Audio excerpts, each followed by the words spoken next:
Welcome back friends to the JS platform YouTube channel. दोस्तों आज है 20 मई 2020 और आज की वीडियो हम लोग करंट अफेयर्स के टॉप 10 क्वेश्चन देखेंगे।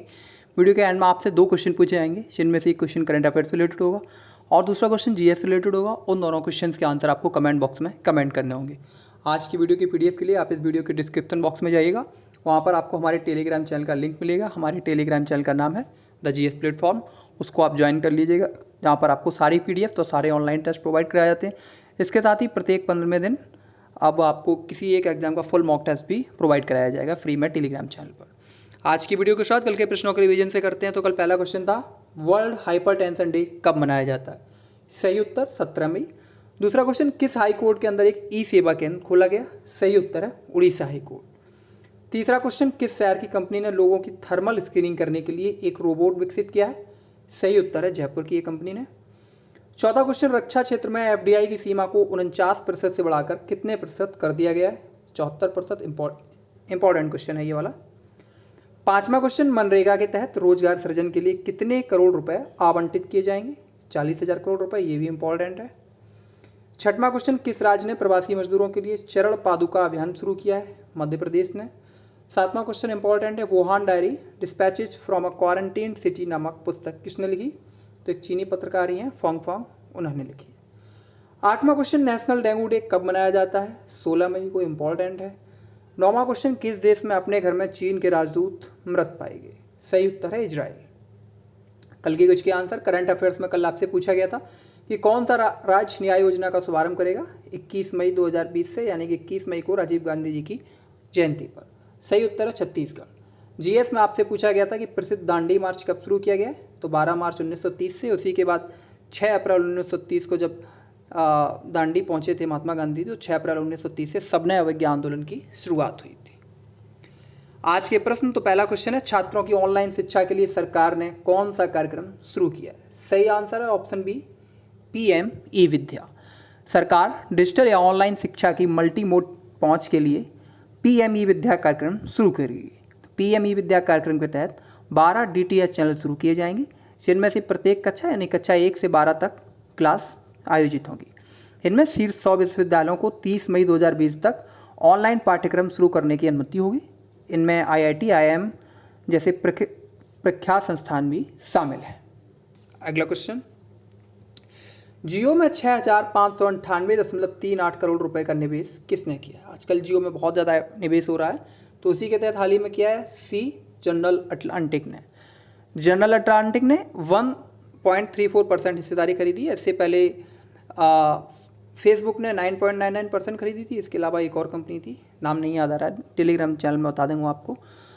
तो जनरल अटलांटिक ने 1.34% हिस्सेदारी के लिए जियो प्लेटफॉर्म में 6,598.38 करोड़ रुपए का निवेश करना का फैसला किया है।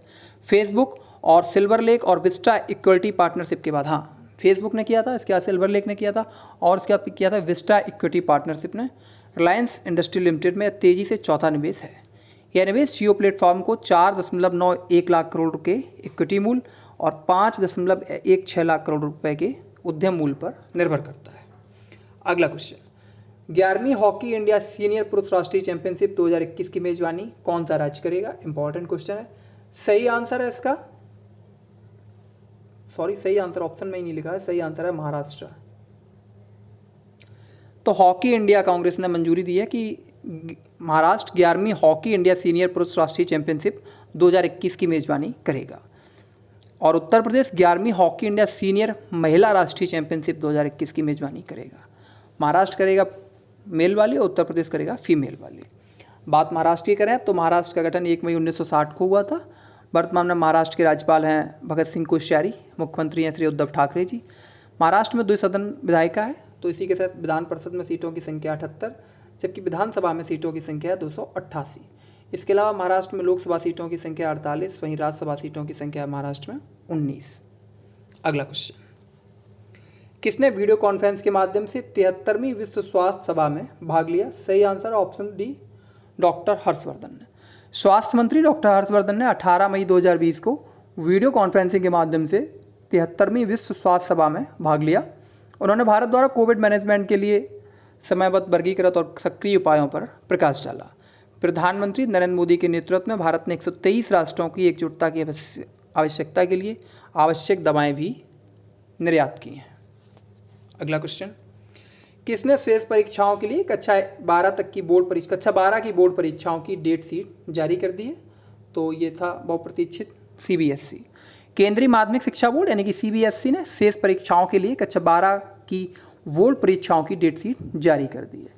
इसने उत्तर पूर्वी दिल्ली के लिए कक्षा 10 की फिर से निर्धारित बोर्ड परीक्षाओं के लिए भी डेट शीट जारी की। ये परीक्षाएं 1 जुलाई से 15 जुलाई 2020 के बीच आयोजित की जाएंगी। यह भी निर्देश जारी किया कि छात्रों को अपने साथ मास्क और सैनिटाइजर की बोतलें स्वयं लानी होगी। सीबीएसई के भी हाल ही में चेयरमैन नियुक्त हुए हैं। कौन हुए? मनोज आहूजा। और ये इंपॉर्टेंट क्वेश्चन है, इसको आपको याद रखना है। मनोज आहूजा सीबीएसई के चेयरमैन हुए। इनसे पहले थी अनीता नरवाल, ये भी याद रखना है। 6वां क्वेश्चन, सरकार ने सीमावर्ती क्षेत्रों में सड़क निर्माण में तेजी से लाने के लिए किसकी सिफारिशों को लागू किया है? सही आंसर है ऑप्शन डी बी सेकटकर कमेटी। तो सरकार ने सीमावर्ती बुनियादी ढांचा बनाने से संबंधित लेफ्टिनेंट जनरल डी.बी. सेकटकर कमेटी की सिफारिशों को लागू किया। यह सीमावर्ती क्षेत्रों में सड़क निर्माण को गति देने से संबंधित है। ये सिफारिशें लेफ्टिनेंट जनरल टी.बी. सेकटकर की अध्यक्षता वाली विशेषज्ञ समिति ने दी। इन सिफारिशों में सीमा सड़क संगठन यानी कि बीआरओ की अधिकतम क्षमता से आगे ठेके पर काम कराने का सुझाव भी शामिल है। 100 करोड़ रुपए से अधिक लागत वाले सभी कार्यों के लिए इंजीनियरिंग खरीद अनुबंध मोड अपनाने को भी अनिवार्य बनाया गया है। अगला क्वेश्चन, पश्चिम बंगाल और उड़ीसा में किस चक्रवात के आने की चेतावनी दी गई है? इंपॉर्टेंट क्वेश्चन है बहुत ज़्यादा। सही आंसर है ऑप्शन बी अम्फान। पश्चिम बंगाल और उड़ीसा के पूर्वी तटीय राज्यों में चक्रवात अम्फान आने वाला है, जिससे 20 मई 2020 को भूस्खलन होने की भी आशंका है। अब है क्या? मौसम विभाग की चेतावनी ने 3 श्रेणियों में बांटा जाता है, येलो वार्निंग, ऑरेंज वार्निंग और रेड अलर्ट। तो अभी मौसम विभाग द्वारा उड़ीसा और बंगाल के लिए येलो वार्निंग अथवा इसको बोलते हैं साइक्लोन अलर्ट, ये जारी किया गया है। येलो वार्निंग में क्या होता है कि तटीय क्षेत्रों में प्रतिकूल मौसम की संभावना से कम 48 घंटे पूर्व वार्निंग जारी कर दी जाती है। ऑरेंज अलर्ट में होता है कि साइक्लोन वार्निंग तटीय क्षेत्रों में प्रतिकूल मौसम की संभावना से कम 24 घंटे पहले जारी किया जाता है। जबकि रेड अलर्ट में चक्रवात के लैंडफॉल के पश्चात चक्रवात की गति को, संभावित दिशा और भूभागीय क्षेत्र में प्रतिकूल मौसम की संभावना को दर्शाया जाता है। चक्रवात की बात करें, चक्रवात क्या होता है? कम वायुमंडलीय दाब के चारों ओर गर्म हवाओं की तेज आंधी को चक्रवात कहा जाता है। दोनों गोलार्धों के चक्रवाती तूफान में अंतर यह है कि उत्तरी गोलार्ध में ये चक्रवात क्लॉकवाइज जबकि उत्तरी गोलार्ध में ये चक्रवात एंटी क्लॉकवाइज जबकि दक्षिणी गोलार्ध में क्लॉकवाइज चलते हैं। उत्तरी गोलार्ध में एंटी क्लॉकवाइज जबकि दक्षिणी गोलार्ध में क्लॉकवाइज। उत्तरी गोलार्ध में हरिकेन, टाइफून आदि नामों से जाना जाता है। भारत में अरब सागर और बंगाल की खाड़ी से ही अधिकांश तूफानों की उत्पत्ति होती है, जिन्हें कि उष्णकटिबंधीय चक्रवात कहा जाता है। अब चक्रवातों के नामकरण की बात करें तो चक्रवातों के नामकरण का विषय सदैव ही काफ़ी महत्वपूर्ण रहा है। हिंद महासागर यानी कि इंडियन ओशियन के तहत 8 देश आते हैं, बांग्लादेश, भारत, मालदीव, म्यांमार, ओमान, पाकिस्तान, श्रीलंका और थाईलैंड, जो कि एक साथ मिलकर आने वाले चक्रवातों के नाम तय करते हैं। किसी भी नाम का इसमें दोहराव नहीं किया जाता। अब बात आई अम्फान की, तो अम्फान जो चक्रवात है इसको नाम दिया है थाईलैंड ने। ये बहुत इंपॉर्टेंट क्वेश्चन है कि अम्फान चक्रवात किस देश ने नाम दिया है? थाईलैंड में नाम दिया है। अगला क्वेश्चन, कौन 2026 तक दुनिया के पहले ट्रिलियनेयर बन सकते हैं? सही आंसर है अमेजॉन के संस्थापक जेफ बेजोस। तो कंपैरिजन की एक रिपोर्ट के अनुसार अमेजॉन के संस्थापक और सीईओ जेफ बेजोस संभवतः 2026 की शुरुआत में दुनिया के पहले ट्रिलियनेयर बन सकते हैं, जबकि भारत के मुकेश अंबानी की संभावना बताई गई है 2033 तक बन सकते हैं। इसके अलावा अलीबाबा के संस्थापक जैक मा की 2030 तक बनने की संभावना है, जबकि चीनी रियल एस्टेट टाइकून जू जियन का 2027 में यानी कि जेफ बेजोस के बाद दूसरा ट्रिलियनेयर बनने की संभावना है। अगला क्वेश्चन, किसने क्रिकेट में गेंद को चमकाने के लिए लार के उपयोग को बैन कर दिया है? सही आंसर ऑप्शन बी आईसीसी यानी कि इंटरनेशनल क्रिकेट काउंसिल ने आईसीसी के नियमों में बदलाव की सिफारिश की है। इसमें गेंद को चमकाने के लिए लार के उपयोग पर प्रतिबंध भी शामिल है। यह कोरोना वायरस द्वारा उत्पन्न जोखिमों को कम करेगा और खिलाड़ियों और मैच अधिकारियों की भी सेफ्टी करेगा। अगला क्वेश्चन, इससे पहले क्रिकेट ऑस्ट्रेलिया ने कर ही दिया था। आवश्यक वस्तुओं की होम डिलीवरी के लिए किसने विशाल मेगा मार्ट के साथ साझेदारी की है? सही आंसर है ऑप्शन डी फ्लिपकार्ट। तो फ्लिपकार्ट ने आवश्यक वस्तुओं की होम डिलीवरी के लिए विशाल मेगा मार्ट के साथ साझेदारी की है, जिससे कि लॉकडाउन के बीच में आवश्यक वस्तुओं को बिना किसी निर्बाध तरीके से घर में पहुंचाया जा सके। अब आज के प्रश्न करंट अफेयर्स में आज आपका क्वेश्चन है, किसे पृथ्वी का सबसे बड़ा और सबसे गर्म ढाल वाला ज्वालामुखी घोषित किया गया है।